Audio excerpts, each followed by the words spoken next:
کردار صرف عورت کا ہی نہیں ہوتا، مرد حضرات بھی جب کردار سے گر جائیں گے تو بد کردار کہلائیں گے۔ طاقت یہ ہے کہ انسان آنسو بہانے کی بے شمار وجوہات ہونے کے باوجود مسکرانے کو ترجیح دے۔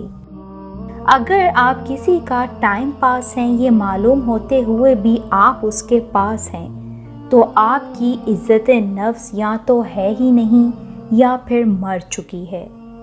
کچھ بیٹیاں باپ کے گھر شہزادیاں اور شوہر کے گھر رانیاں ہوتی ہیں، کیونکہ سارے مرد ایک جیسے نہیں ہوتے۔ انسان کے ارد گرد ایسے بھی لوگ اپنوں کی شکل میں موجود ہوتے ہیں جو گلے لگ کر انسان کی جڑیں کاٹ دیتے ہیں۔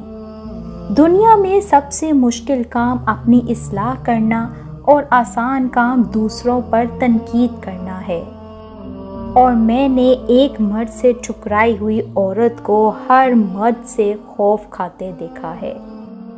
اس لڑکے کا دکھ بھلا تم کیا سمجھو گے جس کو محبت گھیر لے اور وہ بے روزگار ہو۔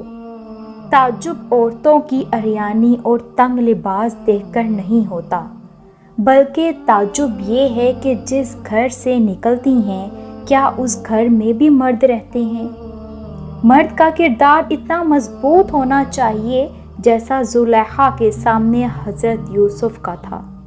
مرد ایک ایسی مخلوق ہے جسے ایک ہی عورت بار بار دھوکہ دے، تب بھی وہ کچھ ہی وقت میں اس پر پہلے والا یقین کر لیتا ہے۔ جن کی پلکیں بات بات پر بھیگ جاتی ہیں وہ کمزور نہیں بلکہ دل کے صاف ہوتے ہیں۔ ناو سے نیچے کے باوجود کی خواہش جاگتے ہی محبت رخصت ہو جاتی ہے۔ طوائف تو پیسے لیتی ہے، دھندا کرتی ہے، مگر محبت کے نام پر جو ہوتا ہے وہ کیا ہے؟